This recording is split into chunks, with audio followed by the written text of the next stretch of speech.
Good evening, ladies and gentlemen. Thank you so much for joining me on this edition of the 6 p.m. primetime newscast on Equinoxe television. Our major stories tonight: devastating floods in Bamenda swept away 3 residents, including 2 teenagers and an elderly man, plunging families into despair and sending shockwaves through the community. The tragedy has left loved ones shattered.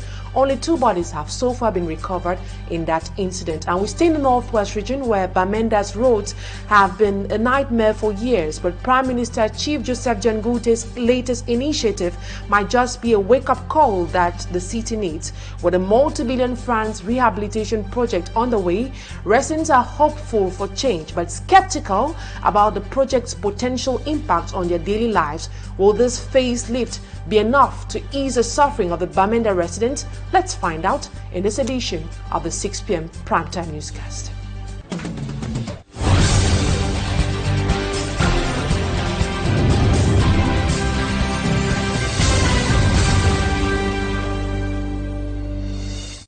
Thank you so much for choosing Equinoxe television, and for presentation, I am Immaculate Fogwe. Heavy rains in Bamenda have left 3 families in a state of despair. 2 teenagers and an elderly man were swept away by floods on September 17. After hours of search by the Army Rescue Unit and locals, 2 bodies were recovered today. Our reporter Bustela has greater details on the situation. The downpour that struck Bamenda on September 17 turned deadly. In Baile 3, Bamenda 3 subdivision, 2 teenagers, James Rafa and Melorin Teku, were swept away by the rushing waters. Not far off in Street 3, the body of an elderly man was seen earlier, only to be carried away again by the torrents. For hours, the Army Rescue Unit and residents battled through flooded streams. The search stretched through the night, ending only today with the recovery of 2 of the bodies downstream in Street 4 Mulang. We received a phone call yesterday at 2 p.m. that 2 children fell into the water at GTTC junction. Immediately we had to go for research. We've been searching up to Mulang. Later on, it was late in the night. We no more continue because of the darkness. This morning by 6:30, we went back to the field to continue the searching. We finally saw the corpse in a swampy area. The population was also with us. A good number of them, until we had to see the corpse. 3 lives lost in a single night of rain, a tragedy that leaves behind not only grief, but also a stark warning for everyone living around Bamenda's dangerous waterways. My word to all children, not only in Mulang here or in Quen, where this incident is coming, is that all children should be at home after rain. Because only small gutter rain that flowing can carry children. And also begging parents to take care of our children. If you are a mother, when it rains, look where your own children are. The Army Rescue Team sensitized residents to stay away from running water during heavy rains and to call them early for timely intervention. On to something else. Bamenda's transformation project is underway, but will it be enough? Prime Minister Chief Joseph John Gutte's $1 million or multi-billion francs rehabilitation project aims to revamp the city's main crossing, but residents are holding their breath, wondering if this facelift will truly ease their suffering. With years of broken roads, insecurity and daily hardships, many are hoping that this will soon become a thing of the past. Bustela reports on the daily challenges faced by residents of Bamenda. For years, this has been the daily reality of Bamenda residents. The roads have been so broken that cars break down, traders lose goods, and stagnant water becomes a breeding ground for diseases. The interurban crossing, a nearly 6.5 kilometers of stretch within the heart of Bamenda, had long turned into a symbol of neglect. Prime Minister Joseph John Gutte, in a ceremony at the Veterinary Junction, officially launched rehabilitation works on the battered stretch long delayed but desperately needed. These works have effectively started to improve the road network in Bamenda.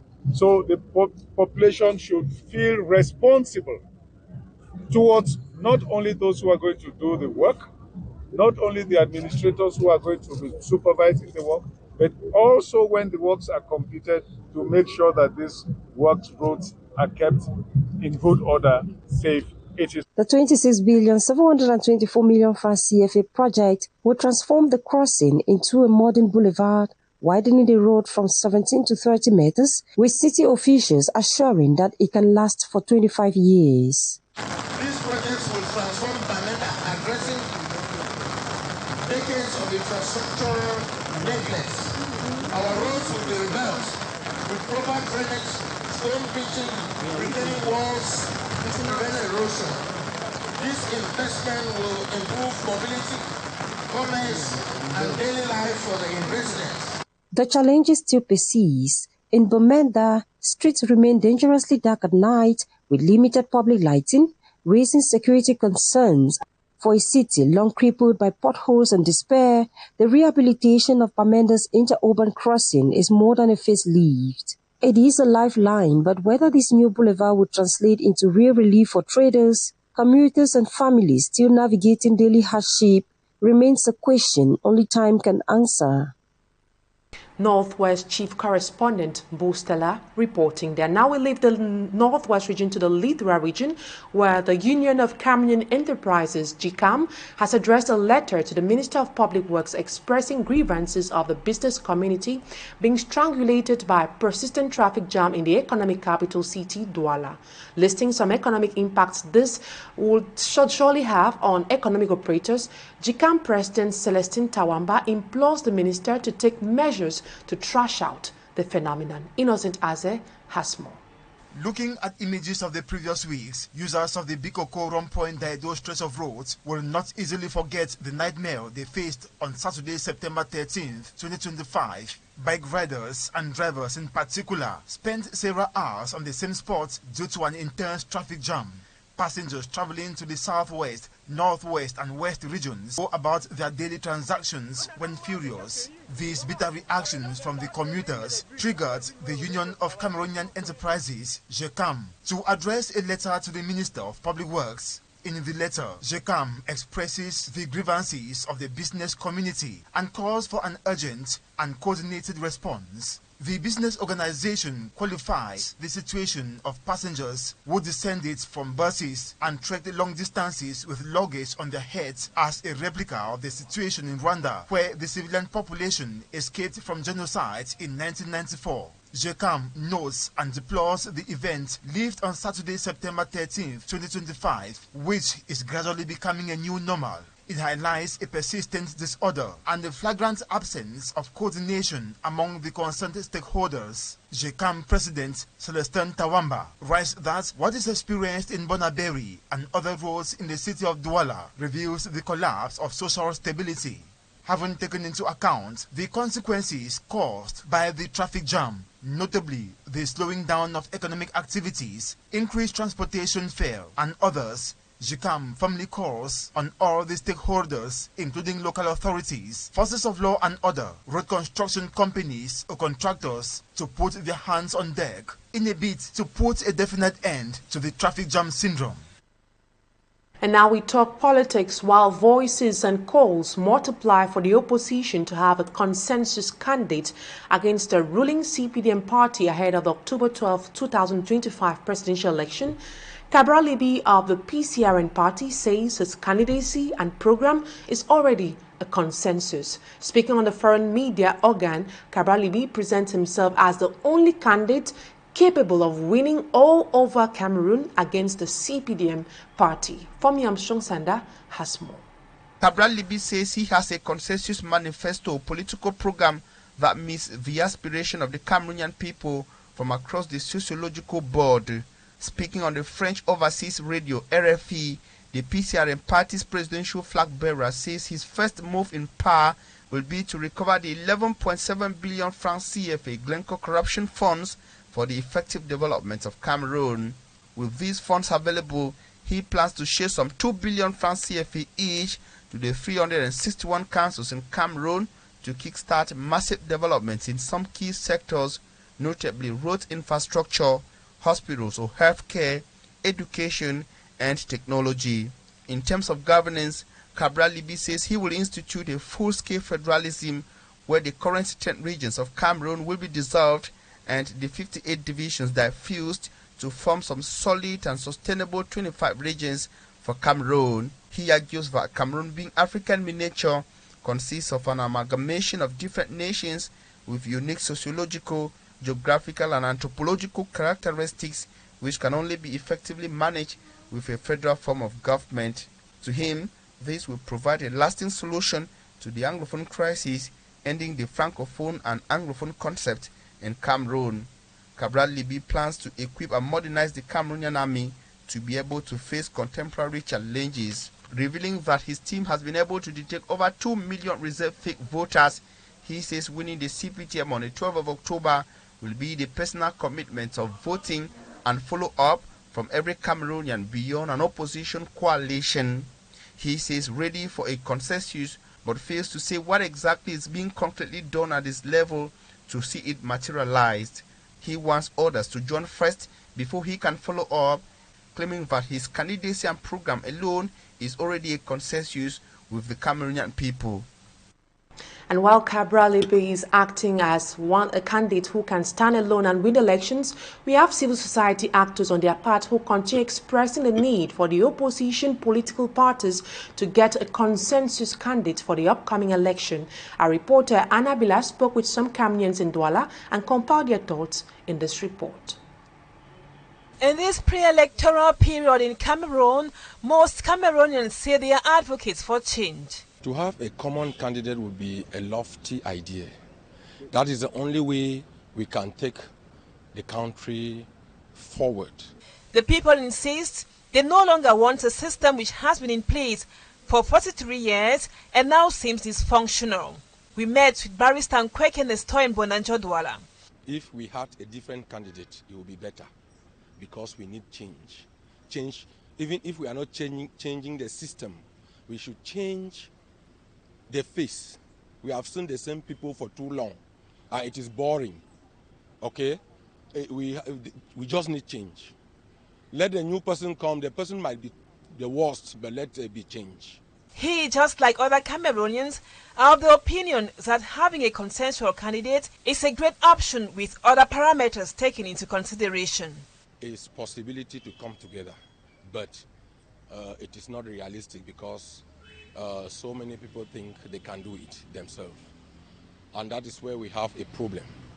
If we forget about our political parties and think about Cameroon as a nation, and then we select a candidate to stand against the ruling party, then we will have some hopes. The civil society expressed worries and question why it has been difficult for the opposition to come to a consensus. It will be very difficult to the opposition to succeed the future election if you go ahead like this disorganization. It will be easy for them to be gathered, to have one candidate. To Warhan Haman Serge, Ndoko Thomas and others, Professor Maurice Kamto's voice is still much awaited to give prospective voters a direction. After the election, these Cameroonians think voters must be able to control and protect their vote if they want their votes to count after October 12. On the same vein, Barrister Liscom has emphasized the need for opposition parties to unite behind a single candidate to challenge President Paul Biya's regime in the upcoming elections. Her call comes amid notable differences in opinions among opposition parties, including the Political Alliance for Change led by Honorable Jean-Michel Niger. Annabella once more has the details. Honorable Jean-Michel Niger's position on Anissa Kane's idea of some opposition parties coming together to get a consensual candidate for the upcoming election doesn't sit well with some opinion leaders. Barrister Alice Kam is one of them. I'll call you after this interview. I'll call you and I will talk to you, talk with you, and see how we can put together our efforts to help people to vote for the change they are calling so strongly for so long. She thinks this is not time for confusion or division, but a critical moment in the country's political history which warrants unity towards victory. We have to change this presidency. We can do that. And asking the other candidates to try to facilitate, to ease our work of voters, and to try to put on the place something that can be what we call candidat consensuel, so that the maximum of our votes go to the same person and give him the chance to be our next president. The outspoken legal mind commends Anisere Kane for taking the bold step of thinking of a common good. Go ahead, continue. We are with you. We are very, very proud of you. Continue the work of assembling, asking people to get together, to keep out their, what you can have as hatred and maybe discrimination, and to try to give a maximum of chance to win Mr. Biya by voting for maximally for one person. For some time now, it has been somehow an uphill task for opposition political parties to stand as one voice and rally Cameroonians to vote against the Biya regime come October 12. And now we talk health. It's often considered as witchcraft, but Alzheimer disease is a health condition affecting the elderly and remains one of the leading causes of death worldwide, as there is currently no cure for it. As Cameroon joins the global community on September 21st, health practitioners are raising awareness about the disease, which is characterized by cognitive impairment and primarily affects individuals aged 65 and older. Today, in a press conference held in anticipation of World Alzheimer Day, medical professionals discussed the causes, risk factors, and management strategies for the disease. Ese Lucinengu reports. Alzheimer's disease, a brain condition that slowly damages memory, thinking, and behavior, affects 1 in 9 people aged 65 and above. According to latest WHO data published in 2020, Alzheimer and dementia-related deaths in Cameroon reached 1,157, accounting for 0.65% of total deaths in the country. It is the most common cause of dementia and usually appears in older adults after 60 years old. As the disease progresses, symptoms worsen, making it increasingly difficult for individuals to complete daily activities. Memory loss, especially for recent events, confusion and disorientation, mood change and withdrawal, and trouble performing everyday tasks. Alzheimer's disease is caused by several factors, including genetics and health conditions such as diabetes and high blood pressure. Genetic factor like presence of apolipoprotein E4. Aging also is a big leading cause for Alzheimer's disease, and also lifestyle and health condition. Medical experts say that while there is no cure for the condition, it can be managed effectively. Medication to reduce symptoms, cognitive stimulation and memory exercise like physiotherapy, healthy lifestyle like good nutrition, physical activity, and social interaction. In prelude to the World Alzheimer's Day observed on September 21st, medics are raising awareness about Alzheimer and fighting the stigma among Cameroonians. This was the focus of a press conference held in Douala. For this year's World Alzheimer Day, we will have first the Super Older Memory Competition Challenge to uplift the elderly person. The theme for World Alzheimer Day 2025 is Ask About Dementia, which encourages open dialogue about the experiences and challenges associated with Alzheimer. The report done by Ase Lucilengu ends this edition of the 6 p.m. primetime newscast on Equinoxe Television. Thank you, ladies and gentlemen, for your keen attention. Stay with us if you can. Bye-bye for now.